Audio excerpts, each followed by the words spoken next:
been one desperate situation after another. I was exhausted, and my body felt as though it had been chewed up and spat out. The flashlight was heavy in my hand, and each pull of the trigger sent a painful shock up my arm.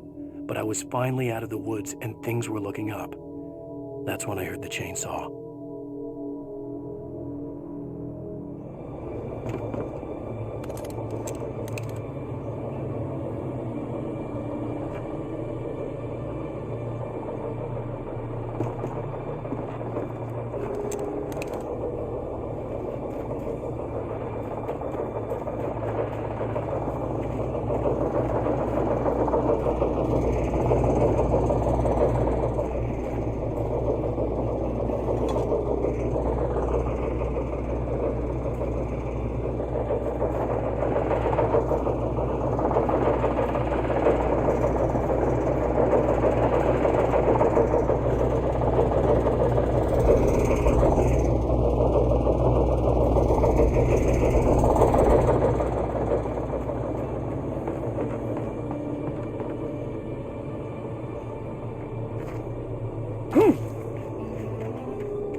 I had heard the plane fall. It made no sense. It was clear that it had just fallen here, but it was very old and obviously hadn't flown in decades. Looking at it sent a shiver down my spine.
Barry saw the darkness attack the visitor center. It made him a believer.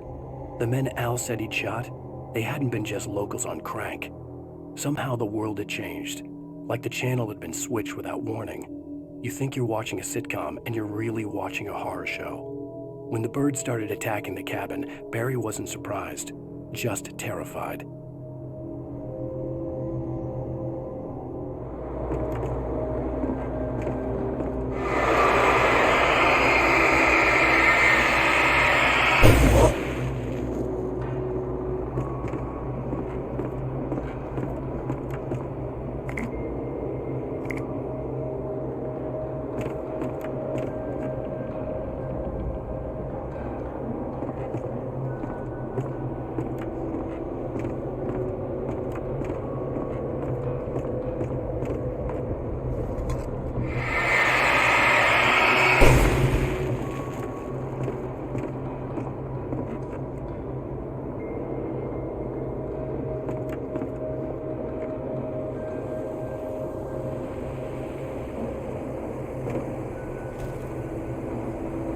The logging site was a mess.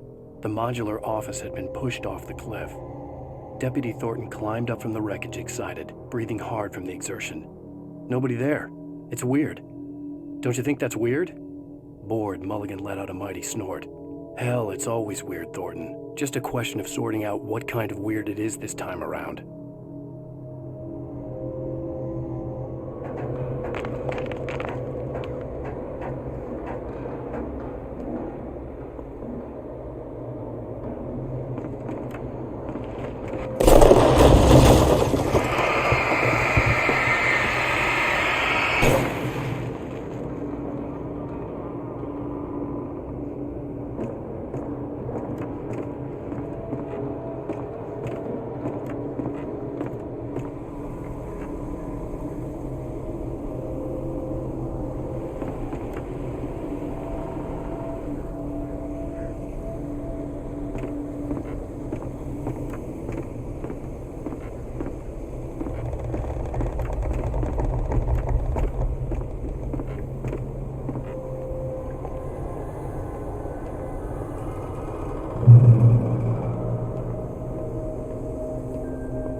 Be aware of Widowmakers.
Shadows stirred and the wind picked up as I ran through the forest.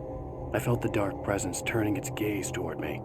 Then the moonlight was blotted out by dark shadows that raced violently across the ground, moving too swiftly to be natural. Darkness gathered between the trees and melted again to reveal the taken. No natural path had brought them here.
Is a hazardous occupation.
knock on me.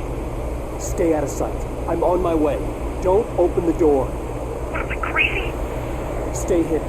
I'll be there soon. Just make sure you keep the lights on.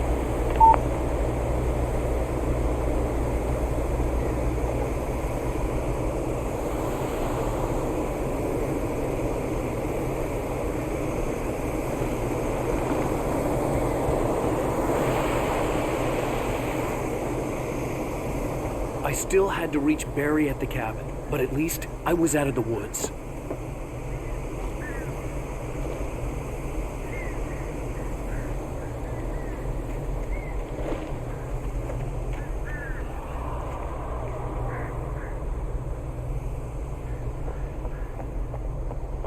I'd have to get the car from the locked garage. It would get me back to Barry faster, and the headlights were a welcome bonus. I had to find the key to the garage.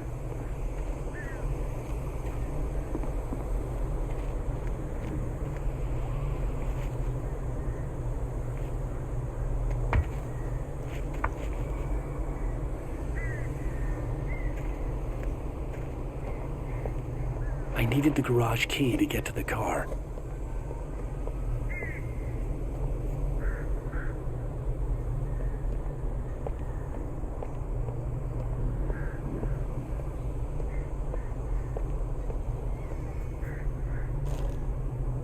The FBI agent's command froze me in place. I considered surrender. It was all falling apart anyway. I could give in, let someone else deal with it, but it felt all wrong. Call it instinct. His posture, the way he held the gun, he was no friend. Shots ringing in my ears, I leaped for the hole in the fence and stumbled into the darkness beyond. The garage key had to be somewhere nearby.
A story is not a machine that does what you tell it. A story is a beast with a life of its own. You can create it, shape it, but as the story grows, it starts wanting things of its own. Change one thing and you set off a chain reaction of events that spreads through the whole thing. The characters have to be true to themselves. The events need to follow a logic that fits the story. A single flaw and the magic is gone. The story dies. Alice dies. You can hold yourself.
It was the kidnapper.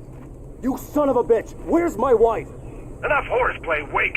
You deliver the manuscript, and you can have your woman back. Simple as that. I don't... Listen. I'm gonna need time to finish it. I still need to write the ending. I need a week.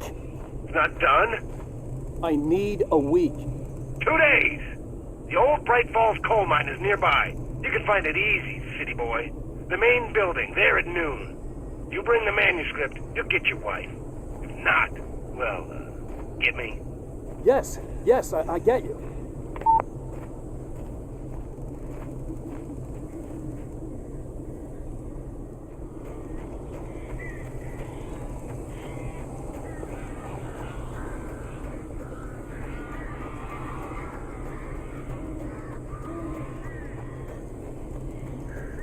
Barry had talked about birds over the phone.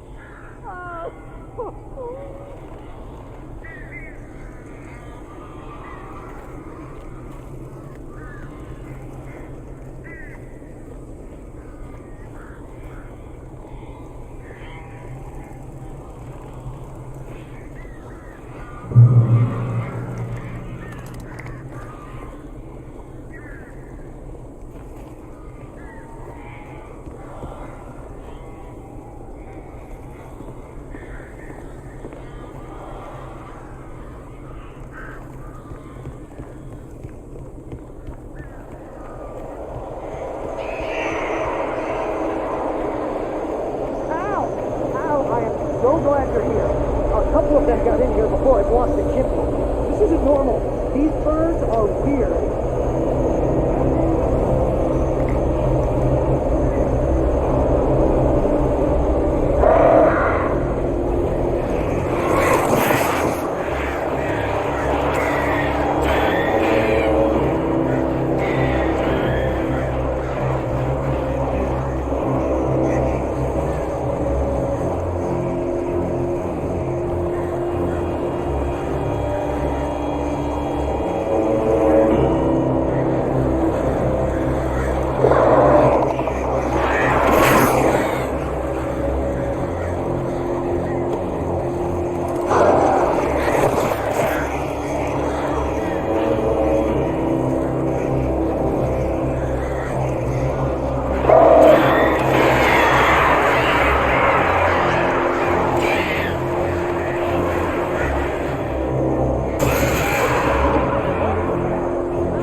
Hey, Al.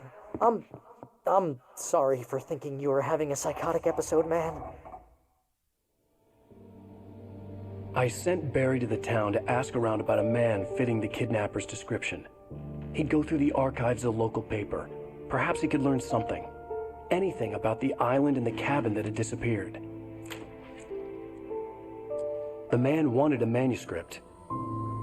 I had to try to write him one to get Alice back.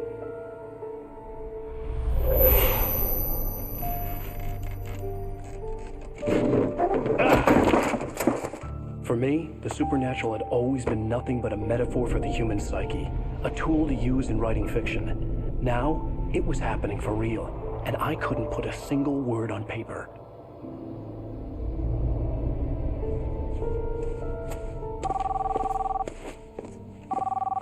Barry Wheeler speaking. This is Rose. Rose? I found Mr. Wake's pages. Oh, you sweet, brilliant girl. Could you and Mr. Wake come get them? I live in the trailer park park outside the town. We'll be there in less than an hour. Bye now. See you soon. Have a great day. Hope you come back soon. Welcome to the old dear diner. Good girl.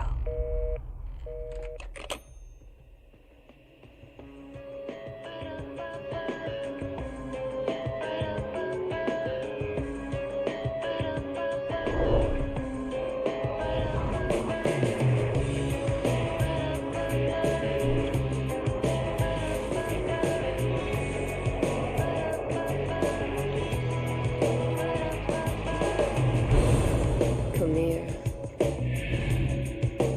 Pretty please, can you tell me where I am? You want to say something? I need to get my bearings. I'm lost, and the shadows keep on changing.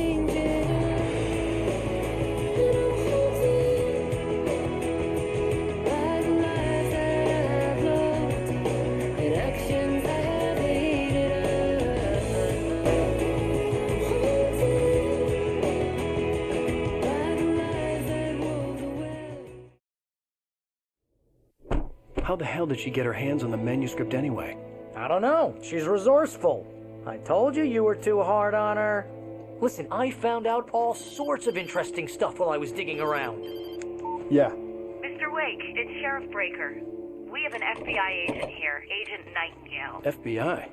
He's anxious to see you. You'd better come to the station. Okay, I'll be right over, Sheriff. Let's make this quick, huh? Help you folks? Name's Randolph. I'm the manager. We're looking for Rose. Works as a waitress down at the diner. Rose, sure. Nice girl. Who wants to know? I'm Alan Wake. The writer, huh? I heard on the radio you were visiting. Well, I'll show you her trailer. That Rose, she's a nice girl. Always pays her rent on time. As I was saying, Al, I found all sorts of weird stuff from the local newspaper's archives. This place is crazy. Disappearances, mysterious deaths, urban legends come true, and get this, most of this stuff takes place around Cauldron Lake. Well, you ain't wrong, mister. The Indians thought the lake was a doorway to the underworld. I'm the God-fearing type myself. I don't hold with that sort of thing. There was an island there owned by a guy called Thomas Zane. Now, some of the articles I found about him make him out to be a famous writer, but I ran a bunch of searches, couldn't find a single thing he wrote. Zane was heavily into diving, so much so that the place came to be called Diver's Isle. But the volcano under the lake erupted in 1970, and Zane went down with the island.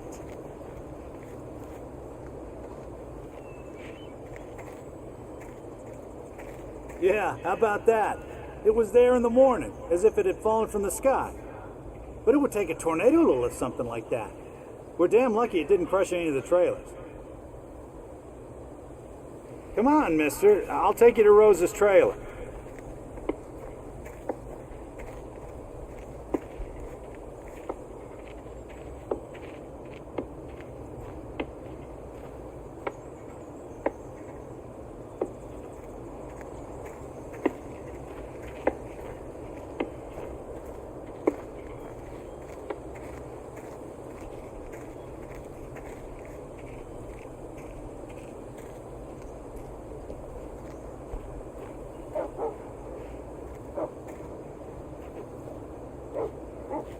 Just follow me.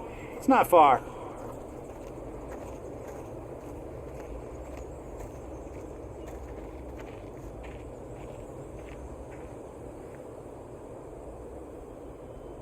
It gets better. A local girl, Barbara Jagger, drowned in Cauldron Lake just a week earlier. They were lovers. Sure, Jagger's a local spook story. The Scratching Hag comes for you in the dark. Childish stuff like that. Anyway, Al, I'm just getting to the best part. All of the articles about this stuff were written by Cynthia Weaver. I asked around, and she's that crazy bag lady you met. What, the lamp lady? She can be a little loopy, but she's not homeless or anything. Yeah, anyway, she knew both Jagger and Zane before they both died, and she had some kind of a breakdown.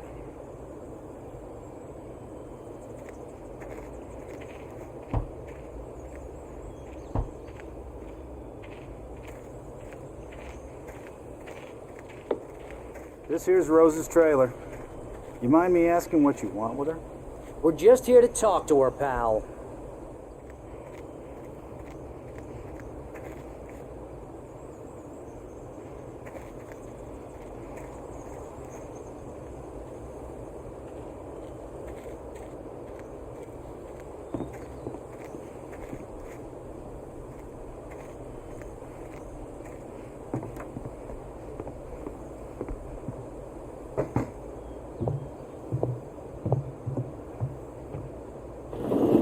Welcome to...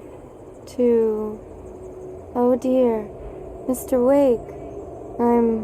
I'm so glad you're here. Rose, you have my manuscript? Oh, yes. Yes. Please, come in. Hey, this is really good. Rose, Yes, my manuscript. I really need it. I understand. I know what you need. A muse to inspire you. Oh, for Barry. She doesn't have anything. Yeah, hey, Al? Al, what's... Oh... Barry! What? What?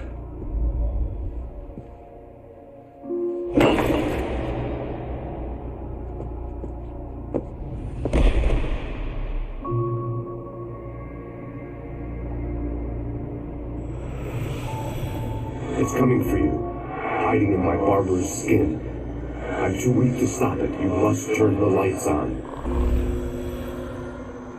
I promised I'd come visit you and your lovely wife. You must finish what you started. I insist. You must turn the lights on. Turn the light on. Back to work, boy.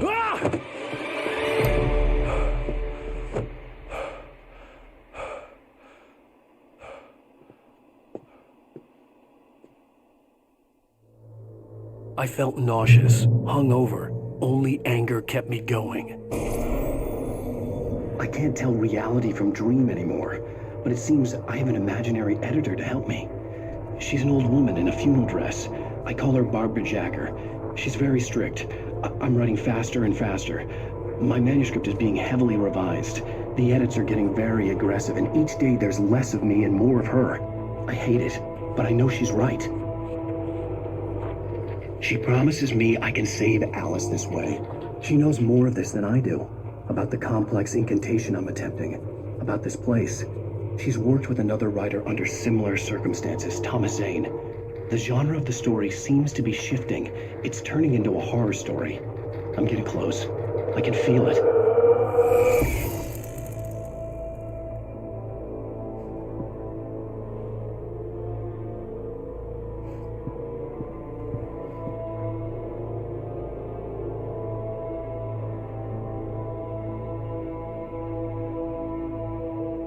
Rose took a day from me. I had less than 12 hours left to meet the kidnapper. All I could do was get Barry into the car, work something out once I got on the road. Barry was out of it. He was way too heavy to carry. You're right. I deserve more money. I'm so handsome. Welcome to the Oh Dear Diner. What can I get you today? Coffee? I couldn't work up much hate for Rose. Something had used her to get to me and left its mark. First refill is free. Milk and sugar on the counter there. Would you like to hear today's specials? Thank you. A nice day. Come back soon.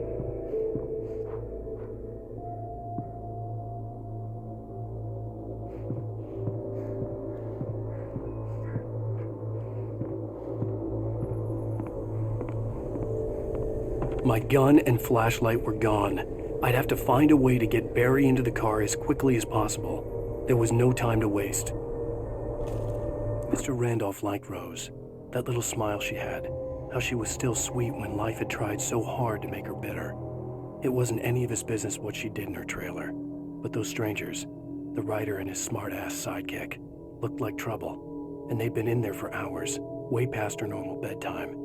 He reached for the phone and called the sheriff's station.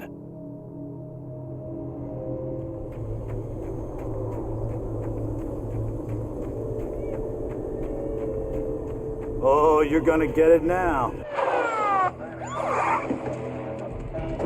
God knows what you've done to that poor girl. This is Agent Nightingale, FBI! Get him up, Hemingway! You're under arrest. You move a muscle, I'll unload right in your goddamn face! Stay right where you are, Superland!